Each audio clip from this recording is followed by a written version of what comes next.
Mesdames, Messieurs, amis téléspectateurs, bonjour. Pour ne point changer, je vous ai présenté le masque. Aujourd'hui, c'est un grand événement qui s'est produit hier, comme vous le savez. Le nouveau gouvernement a été présenté. Et bien entendu, il y a eu quelques modifications.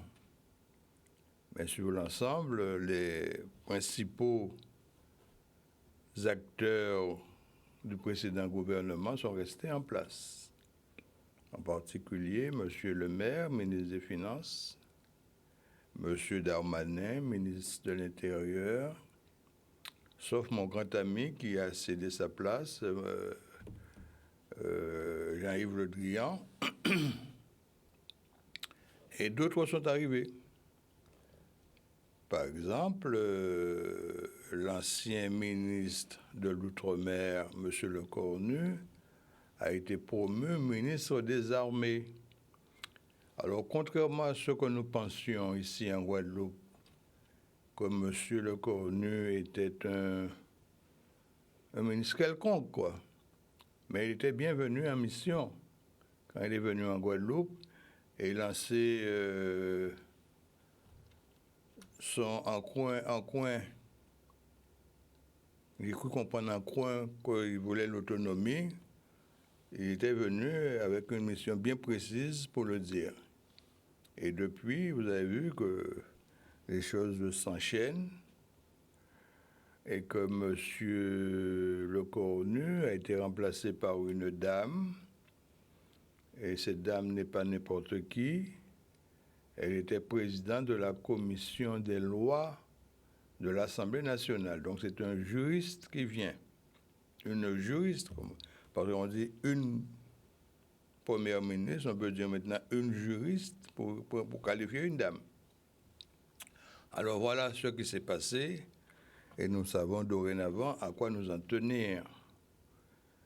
Nous en tenir au fait que la campagne va être lancée pour élire les nouveaux députés.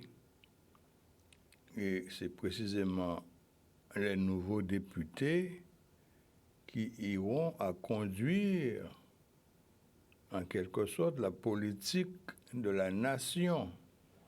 Dans le cadre de l'article 20, on dit que c'est le Premier ministre qui dirige les activités gouvernementales, mais le Premier ministre est nommé par Monsieur le Président de la République, et ce n'est pas parce que vous serez président, pas président, vous serez majoritaire au niveau des parlementaires que nécessairement c'est vous que le Premier ministre allez nommer. Le Président de la République va nommer son Premier ministre, normalement, quel qu'il soit. Ce Premier ministre va présenter son gouvernement et son projet gouvernemental qui va être présenté non pas seulement à l'Assemblée nationale, mais également au Sénat. Le Sénat va l'examiner, va le voter pour ou contre, et l'Assemblée nationale a la possibilité de faire tomber le gouvernement qui a été présenté. Il faut le savoir. Et bien entendu, il y a cette possibilité de l'article 49.3 qui est à la portée non pas du président de la République, mais de la majorité parlementaire, puisque c'est un article qui permet de demander un vote bloqué sur les textes qui sont présentés par le gouvernement, les projets du gouvernement, parce qu'il y a deux types de lois. Les lois peuvent être sorties d'un projet de loi qui est d'origine gouvernementale ou d'une proposition de loi qui est d'origine parlementaire. Alors, ce n'est pas un cours de droit constitutionnel que je vous fais là, mais je vous signale que ce sont des choses essentielles que vous devez connaître, que le Premier ministre est nommé par le Président de la République. Le Président de la République n'a nulle obligation de le nommer dans la majorité parlementaire arrivée en tête. Je me souviens, par exemple, M. Messmer, qui a été nommé Premier ministre, il n'était pas majoritaire. M. Messmer a été nommé à plusieurs reprises ministre de la Défense, et puis il est devenu Premier ministre, et il a assumé sa tâche sans problème. Alors, tout cela pour vous dire que la campagne va être ouverte et nous avons un satisfecit en ce qui concerne la Guadeloupe. Madame Bénin, députée, a été nommée ministre de la mer. Et je suis, pour ma part, satisfait, mais pas seulement pour moi, je suis satisfait surtout pour mon ami Nagam, qui a un projet qui fait référence à la mer. Donc, nous pensons que, moi je pense que Mme Bénin va s'arranger pour que ce projet arrive le plus loin possible, puisque c'est un projet de développement économique, et notamment dans le domaine de l'énergie, et nous en avons grand besoin, surtout maintenant que le président de la Fédération de Russie nous serre les vis pour la livraison de ce précieux produit qui est le pétrole et le gaz. Donc si à partir de la Guadeloupe, nous pouvons fournir à la France et à l'Europe un produit d'énergie issu de la mer de Guadeloupe et des Caraïbes, nous ne devons pas hésiter à nous lancer. Ce sont des propos que je vous lance comme ça, mais c'est à vous de faire votre propre analyse. Madame Bénin est candidate aux élections législatives dans le deuxième canton, dans la deuxième circonscription. La circonscription où il y a notamment M. Baptiste qui est candidat. Madame Bénin est du Moule. Et la mairesse du Moule pourrait jouer un rôle important dans cette élection-là. Il faut savoir que Madame Bénin est inscrite au MODEM. Le MODEM, c'est le parti de M. Bérou, qui est un très proche du président de la République et qui est le commissaire au plan. Donc ce sont des gens qui ont une grande importance. Et si Mme Bénin a pu devenir ministre, c'est parce qu'aussi elle a fait un travail considérable à l'Assemblée nationale. Et n'oubliez pas qu'elle a été à l'origine de ce rapport sur l'eau pour faire le remplacement du SIAG par la SMO. Et c'est avec son collègue sénateur Théophile qu'ils ont fait ce rapport qui a abouti à la création de ce nouvel organisme de distribution et de production de l'eau. Cette entreprise nouvelle n'a pas encore donné sa pleine mesure. Il y a un nouveau directeur qui a été désigné, parce qu'au départ, c'est notre ami Samuel qui était directeur général par intérim, et depuis, on a nommé un directeur et nous attendons de voir comment ce nouveau directeur va agir dans l'intérêt de notre population, parce que l'eau, c'est essentiel. Vous pensez bien que quand le matin très tôt vous vous levez pour aller prendre une douche, et quand vous ouvrez le robinet, la douche vous livre un petit filtre d'eau, mais pas un jet d'eau, ce n'est pas du tout agréable. Ce n'est pas agréable non plus quand votre épouse met sa machine à laver en route et que la machine à laver tourne à vide parce qu'il n'y a pas d'eau. Autant de problèmes que nous devons régler dans ce pays et qui me paraissent essentiels. Il ne suffit pas d'aller sur les tréteaux, de dire je veux être député, je veux être député, et ne pas avoir un projet qui va dans le cadre du développement économique, social et culturel de la Guadeloupe. Nous avons des atouts, il y a des investissements qui sont engagés pour le Grand Théâtre de Basse-Terre, enfin l'archipel,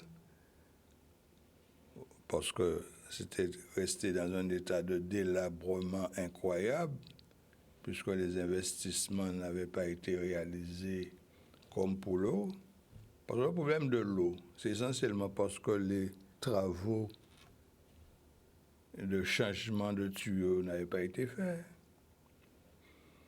On a approché l'argent, on est parti avec, et on a mis les Guadeloupéens dans une situation de soumission en disant même, nous partons, mais vous devez vous engager par écrit à ne pas nous poursuivre pour avoir maltraité le peuple et ensuite pour que nous gardions dans nos caisses les sommes qui auraient dû être normalement investies dans les travaux de raccordement, de changement de tuyaux et autres suppresseurs pour permettre que l'eau arrive dans toutes les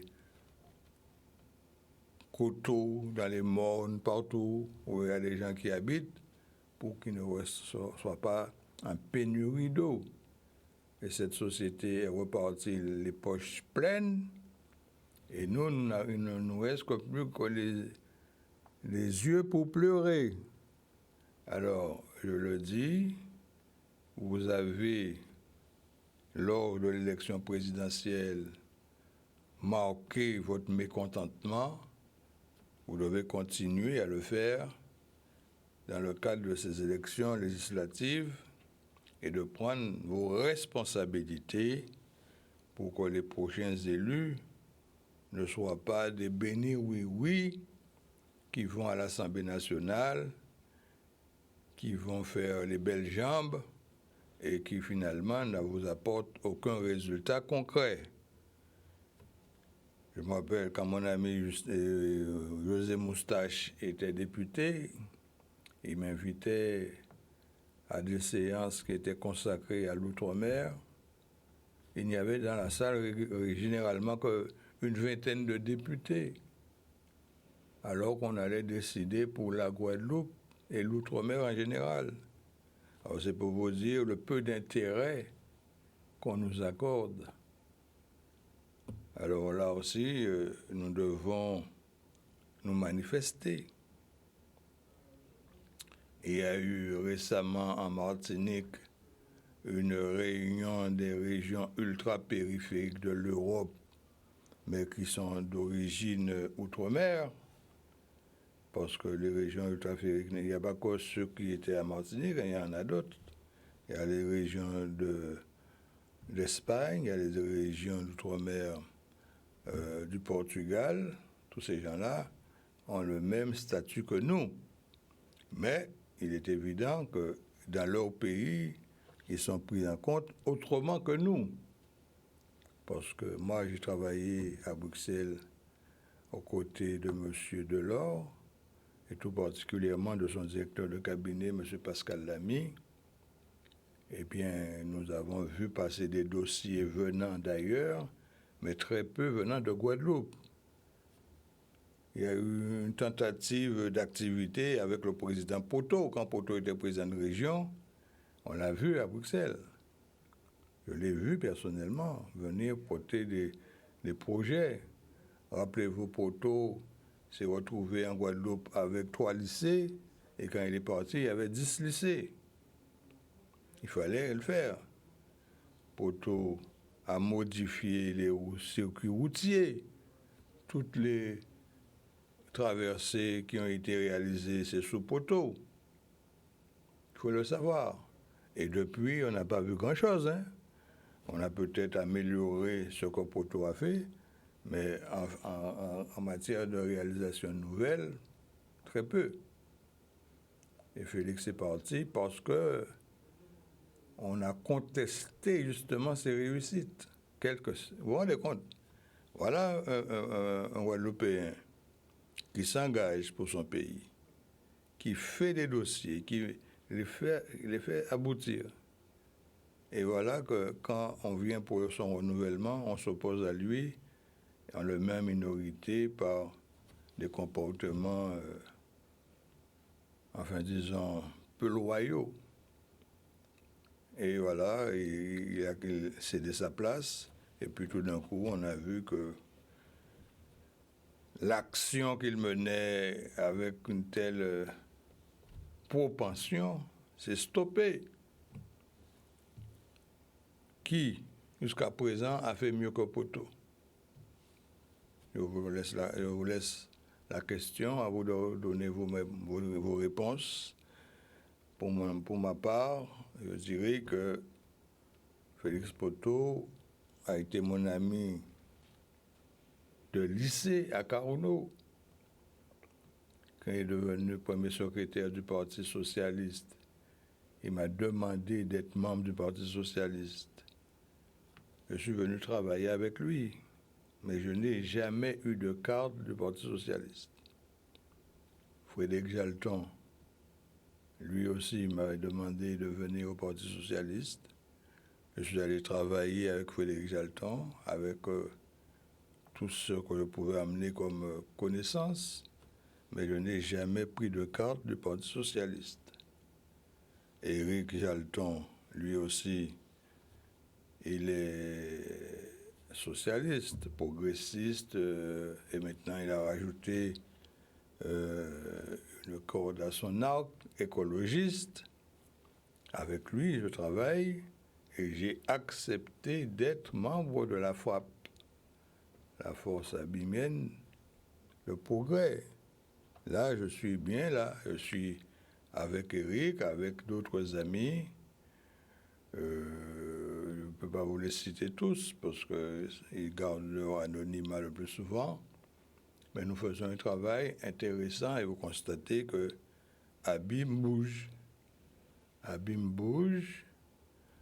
C'est à la suite d'un rapport que j'ai fait pour Éric Jalton que nous avons créé la communauté d'Aglo Cap Excellence. Et j'ai encore d'autres choses qui sont dans les tiroirs, comme on dit, mais il faut prendre le temps. Il faut prendre le temps.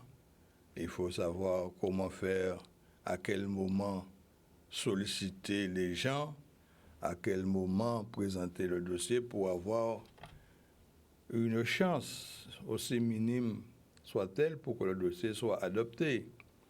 Quand j'ai lancé l'idée de produire du melon en Guadeloupe, c'était une idée folle.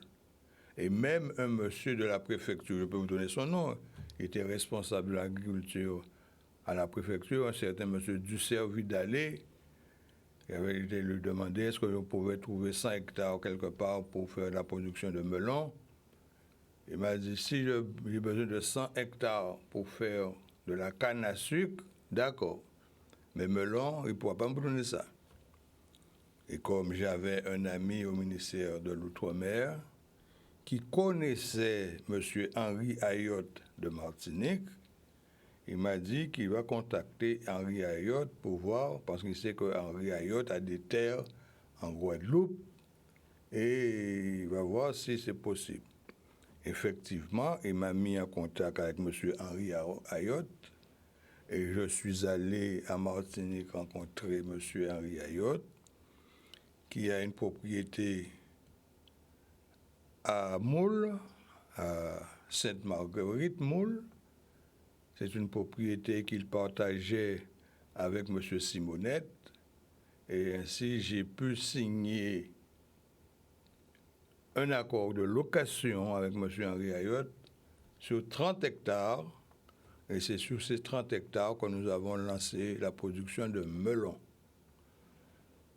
Je ne suis pas du genre à aller faire du tam-tam à droite, à gauche pour dire c'est moi, c'est moi, c'est moi, c'est moi. Mais je vous le dis, pour que vous le sachiez, il suffit qu'un Guadeloupéen ait une idée et s'il est sûr de ce qu'il dit et il a une confiance dans ce qui peut être réalisé, comme moi je l'ai fait, on se lance. Et pourquoi je l'ai fait? C'est parce qu'à l'époque, j'étais secrétaire du Conseil économique et social et on parlait de vulgarisation agricole, vulgarisation agricole. J'ai dit, ah bon, mais il faut faire quelque chose. Et là, avec mes amis, notamment de la Jeune Chambre économique, Anaïs notamment, j'ai proposé de faire cette opération et Anaïs, qui est ingénieur agronome, m'a dit, mon père Fonce, je suis avec toi, en tant que Jeune Chambre économique. Hein. Il travaillait à l'INRA et j'ai foncé. Il y a mon vieux camarade Théodore, qui est technicien agricole, qui m'a dit, mon Pierre, si tu fonces, je suis avec toi.